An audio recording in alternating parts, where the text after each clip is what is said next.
Hello everyone, कैसे हैं आप सभी। मैं हूं रूपाक्षी ठाकुर और स्वागत करती हूं आप सभी का हमारी लीगल डकलिंग्स विद अभी सर सीरीज में, को sponsored by Abhipedia just law academy. So friends, आज हम लोग बात करने वाले हैं बहुत इंपॉर्टेंट टॉपिक की, जिसका नाम है डाइंग डिक्लेरेशन। और इस टॉपिक से, जैसा कि आप सभी लोग जानते हैं, बहुत सारे क्वेश्चंस फ्रेम होते हैं एग्जाम्स में। फ्रेंड्स, डाइंग डिक्लेरेशन एक एक्सेप्शन है हेयरसे रूल का, और डाइंग डिक्लेरेशन की स्टेटमेंट को इतना इंपॉर्टेंट माना गया है कि इसकी कोई क्रॉस एग्जामिनेशन नहीं होती है और इसकी एविडेंशियरी वैल्यू भी बहुत हाई रहती है। इस टॉपिक से रिलेटेड हमारे माइंड में बहुत सारे क्वेश्चंस आते हैं कि who can record dying declaration, किस सिचुएशन में डाइंग डिक्लेरेशन रिकॉर्ड किया जा सकता है, इफ नॉट मैजिस्ट्रेट तो क्या इसकी वैलिडिटी क्वेश्चनेबल होगी, और अगर मैजिस्ट्रेट नहीं तो क्या एक डॉक्टर वो भी रिकॉर्ड कर सकता है डाइंग डिक्लेरेशन। डॉक्टर नहीं तो क्या एक फैमिली फ्रेंड या फिर कोई फैमिली मेंबर, कोई भी क्या डाइंग डिक्लेरेशन को रिकॉर्ड कर सकता है, और उसकी क्या वैलिडिटी रहेगी। अगर किसी की बॉडी कंप्लीटली जल चुकी है, 100% जल चुकी है, तो क्या ऐसे इंसान की स्टेटमेंट पे भी रिलाई किया जा सकता है। ये सारे क्वेश्चंस हम पूछते हैं अभी सर से। डाइंग डिक्लेरेशन का कॉन्सेप्ट बहुत इंपॉर्टेंट है। आप सब कभी ना कभी एडवोकेट्स बनोगे, प्रोसिक्यूटर बनोगे या जज बनोगे, और एविडेंस एक्ट 1872 आपसे क्या एक्सपेक्ट करता है। Evidence is derive from the word evidere, यानी show me the things clearly, मुझे चीज साफ साफ दिखाओ। अब साफ साफ दिखाने के लिए हमारे कान और आंख कौन है? विटनेस। लेकिन कई बार विटनेस खुद विक्टिम होता है और उसको गोली मार देते हैं और वो मर जाता है, या बहू होती है उसको जला दिया जाता है, या उसको अबेट कर करके सुसाइड करवा दिया जाता है। यानी होमिसाइडल हो या सुसाइडल हो या एक्सीडेंटल हो, जो मरने से पहले उसने किसी का नाम लिया, तो प्रिजम्पशन ये है शेक्सपियर जी की कि वो झूठ क्यों बोलेगा। अपने खुदा, अपने भगवान को मिलने जा रहा है, उससे पहले वो झूठ नहीं बोल सकता। नेमो मॉरिट्यूरस प्रेजुमिटियर मेंटियर, यही है ना इसका मैक्सिम, इसका ग्रंथ नाम। वैसे लेटिन में इसको लैटेरम मॉर्टेम कहते हैं, यानी मरने से पहले बोले गए वर्ड्स। और इसीलिए जब इसको रिकॉर्ड करते हैं तो इप सिसिमा वर्बा, यानी द वेरी वर्ड्स जो उसने बोले वही रिकॉर्ड करो। अब हम आते हैं सेक्शन 32 के फर्स्ट पार्ट में। ऐसे कौन से सर्कमस्टांसेस हैं जब विटनेस को आप कोर्ट में नहीं बुला सकते? जब वो मर जाए, या जब उसको कहीं पर छिपा दिया गया हो, कहीं पर उसको आपने बंद करके रॉन्गफुली कन्फाइन रख दिया गया हो, या इतना दूर हो कि कोर्ट को लगता है बड़ा अनरीजनेबल है, उसको कैसे बुलाएं, बहुत खर्चा हो जाएगा, बहुत टाइम लग जाएगा, तब तक तो केस ही हमारा लेट हो जाएगा। या आपने उसकी जीभी काट दी, अब वो बोल ही नहीं सकता, आंख से अंधा कर दिया, वो इशारे भी नहीं कर सकता। तो ऐसे सारे सर्कमस्टांसेस को section 32, section 33 evidence act deal करता है। लेकिन आज हम रूपाक्षी के क्वेश्चन तक रेस्ट्रिक्ट रखेंगे अपने आप को, यानी कि सेक्शन 32 का subsection 1। Friends, unlike England, Bharat में ये बहुत वाइड है। इंग्लैंड का एक केस है आर वर्सेस जेनकिन, जिसमें विक्टिम ने यह कह दिया, जब उससे पूछा गया कि क्या आपको एक्सपेक्टेशन ऑफ डेथ था, तो उसने कहा अभी तो है, यानी इन प्रेजेंट तो है, बात का पता नहीं। बस इस बात के लिए उसको डिस्कार्ड कर दिया गया।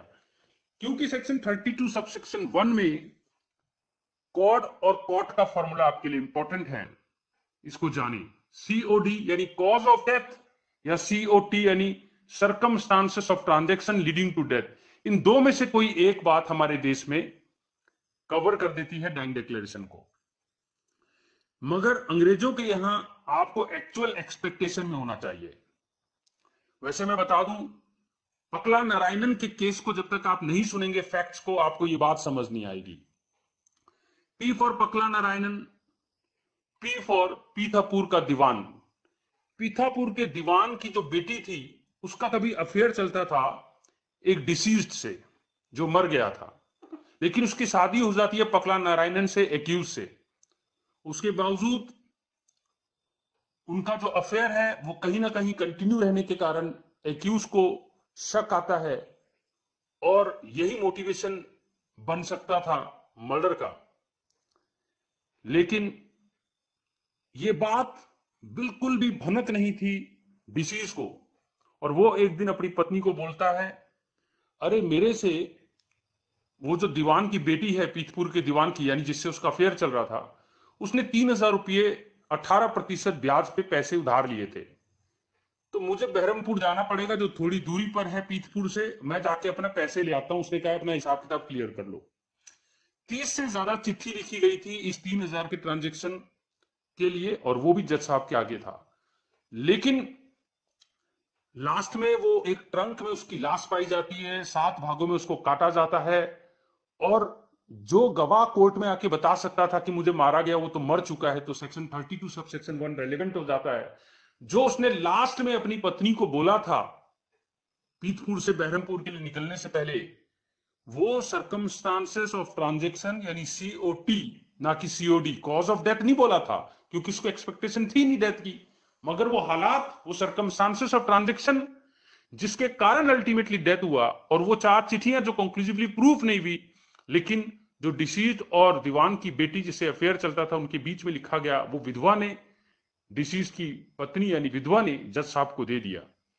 और यहां पर सेक्शन 32 को अनलाइक इंग्लैंड केस रेलेवेंट बताया गया।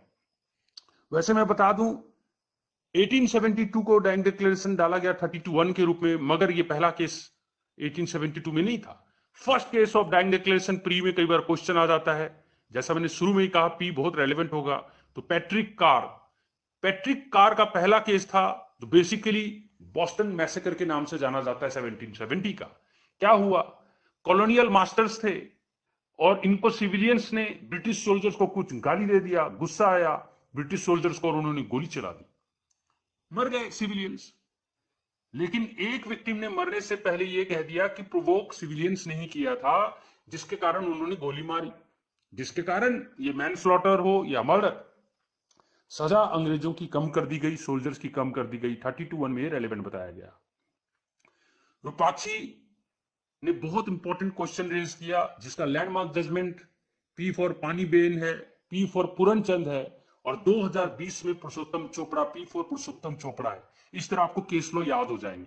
मैं ज्यादा केसेस डिस्कस नहीं करूंगा, मगर निर्भया, क्योंकि रूपाक्षी ने कहा उसके बारे में मैं जरूर बताऊं, तो मैं आपको बता दूं पी फॉर पवन कुमार जी ही वो जज थे जो बतौर मेट्रोपॉलिटन मजिस्ट्रेट जिन्होंने तीसरा डाइंग डिक्लेरेशन रिकॉर्ड किया था। जी हाँ, मल्टीपल डाइंग डिक्लेरेशन पे पी फॉर पूरनचंद की भी जजमेंट थी, मगर निर्भया में भी 3 रिकॉर्ड किए गए, क्योंकि 16/12/2012 से 29/12/2012 के बीच निर्भया ट्रीटमेंट चल रहा था और अल्टीमेटली सिंगापुर में उसकी डेथ हो गई थी ट्रीटमेंट के दौरान। इस दौरान 3 बार उसके डाइंग डिक्लेरेशन रिकॉर्ड किए, और तीसरा वाला तो MCQ यानी कि क्वेश्चन आंसर के रूप में था, जैसे मल्टीपल क्वेश्चंस होते हैं, और उसमें निर्भया ने नोड से, इशारे से, जेस्चर से बताया, और डिफेंस ने इसको ऑब्जेक्ट किया तो अब्दुल्ला की याद दिलाई गई निर्भया केस में, जिसमें गला रेत दिया था लड़की का, और लेकिन उसके बावजूद प्रीवी काउंसिल ने यह कहा कि नहीं, ये नोड भी काफी है, ये जेस्चर भी काफी है।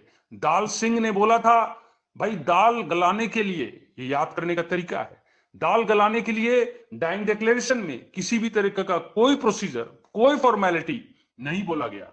नॉर्मली पुलिस के आगे सेक्शन 161 CRPC में रेड विद 162 ततीमा बयान जिसको बोलते हैं 161 को, वो रेलेवेंट नहीं होता, और 25 में तो वो 0 हो जाता है। लेकिन यहां पर सेक्शन 162 के ही सेकंड पार्ट में आप देख सकते हैं डाइंग डिक्लेरेशन को एक्सेप्शन रखा गया है।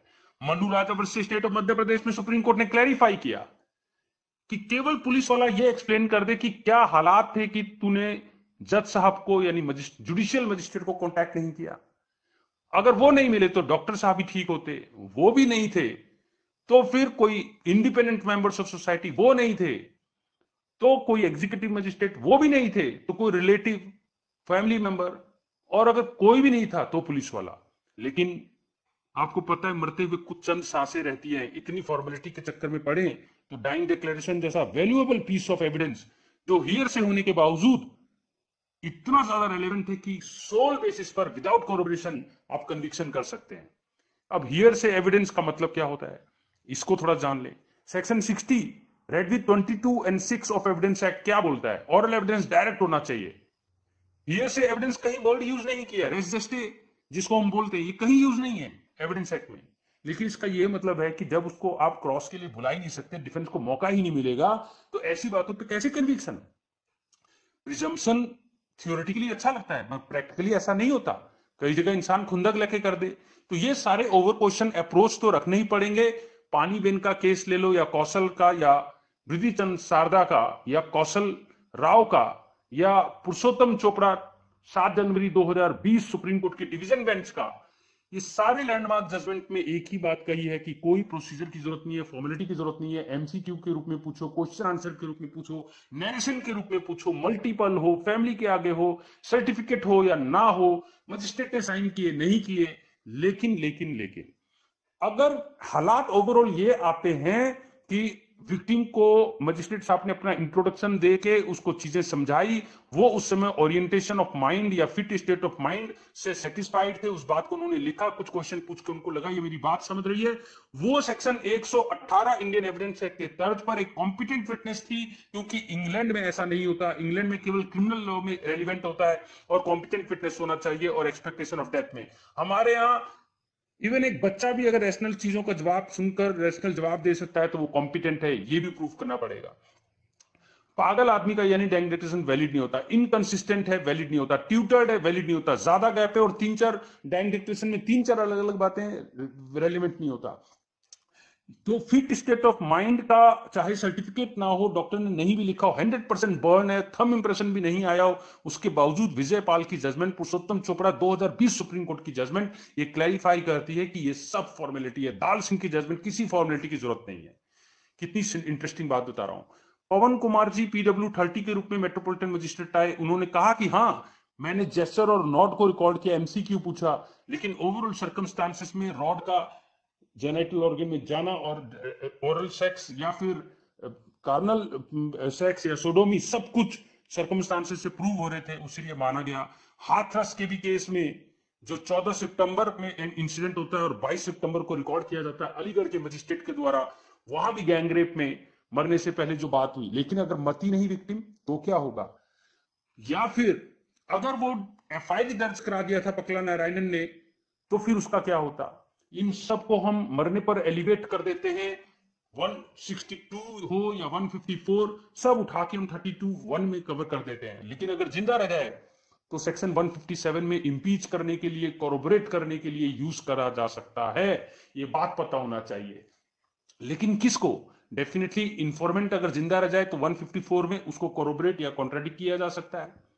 ये भी बात इंपॉर्टेंट है। 154 CRPC एक सब्सटैंटिव एविडेंस नहीं होता, लेकिन अगर वो मर जाए तो वो सब्सटैंटिव डायरेक्ट डिक्लेरेशन बन जाता है। नहीं मरे तो वो एटलीस्ट इंपीच करने के लिए, कॉन्ट्राडिक्ट या कोरोबोरेट करने के लिए 157, 145 ऐसी जगह यूज हो सकता है। और ये बात भी आपके लिए जाना जरूरी है कि सेक्शन 32 में जो 8 क्लॉजेस हैं उसमें देखा जाए तो कस्टम, रिलेशन, फैमिली, ये सारी बातें कवर्ड हैं, मगर हम केवल 32 के 1 में रिस्ट्रिक्ट करेंगे। जिन गवाहों को मौत के कारण या किसी और के कारण आप बुला ना पाओ, तो ऐसे हालात में भी जज या सिस्टम, समाज ठगा ना महसूस करे और न्याय तक हम जा पाए। इसीलिए पकला नारायणन की जजमेंट, पूरन चंद की जजमेंट, पानीबेन की जजमेंट, शरद बृदिचंद सारदा की जजमेंट, कौशल राव की जजमेंट आपके लिए बहुत इंपॉर्टेंट है। जाते जाते मैं ये कहना चाहूंगा, लेटरम मॉर्टम इसको बोलते हैं, यानी वर्ड सेड बिफोर डेथ, और नीमो मॉरिक्यूरस पेर्जुम्यूथियर मेंथियर के बेसिस पर ये टिका हुआ है। इसका ग्रैंड नॉर्म, इसका मैक्सिम ये है। इसका मतलब मरते समय कोई अपने भगवान से जब मिलेगा तो झूठ के साथ नहीं मिलेगा। इप्सिसिमा वर्बा, इसीलिए जो विक्टिम ने बोला है कोशिश करना चाहिए एग्जैक्ट वही उतारें, लेकिन नहीं भी और सब्सटेंस उतार दिया तो ये वैलिड है। सेक्शन 32 का काट किसी को नहीं पता होता, और आज मैं जाते जाते आपको सेक्शन 158 एविडेंस एक्ट चाहूंगा कि आप खोलें, पढ़ें और देखें कि कैसे एक इंटेलिजेंट डिफेंस काउंसिल मरे हुए आदमी को लीगल फिक्शन के द्वारा, जी हां लीगल फिक्शन के द्वारा जिंदा भी करता है। और अगर उसको लीगल फिक्शन में वो क्वेश्चन पूछता कि अगर वो जिंदा होता तो वो बिल्कुल उसका लीडिंग क्वेश्चन का जवाब डिफेंस के फेवर में देता और केस टूट जाता, तो वो बात भी रेलेवेंट होती है। इसका लिंक अगर वो जिंदा रह जाता, मता नहीं, तो 21 के साथ कैसे है उसका इलस्ट्रेशन भी आप देख सकते हैं। ये चीज हम कभी और देखेंगे। धन्यवाद दोस्तों, आपके कमेंट्स के साथ हम और क्वेश्चंस भी लेके आएंगे। ये डिपेंड करता है आपको किस तरह के क्वेश्चंस चाहिए। थैंक यू अभी सर, हमेशा की तरह हमारे कॉन्सेप्ट्स क्लियर करने के लिए और हमारे सभी क्वेश्चंस के आंसर्स देने के लिए। तो देखा फ्रेंड्स आप सभी ने कैसे अभी सर ने हमारे सारे क्वेश्चंस के आंसर दिए और इतने कॉम्प्लिकेटेड से टॉपिक को कितना आसान बना दिया। इसी तरह से हमने कितने सारे केस लॉस आज एक ही टॉपिक में कवर कर लिए। इसी के साथ हमने बहुत इंपॉर्टेंट केस लॉ जैसे कि निर्भया केस कितनी इजीली पढ़ लिया और समझ लिया।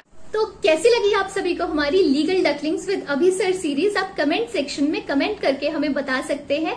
और इसी के साथ साथ अगर आपके माइंड में है कोई भी question related to judiciary, APO और क्लैट एग्जाम, तो आप हमें कमेंट सेक्शन में क्वेश्चंस पूछ सकते हैं और नेक्स्ट वीडियो में मैं लेकर आऊंगी उन सभी क्वेश्चंस के आंसर्स।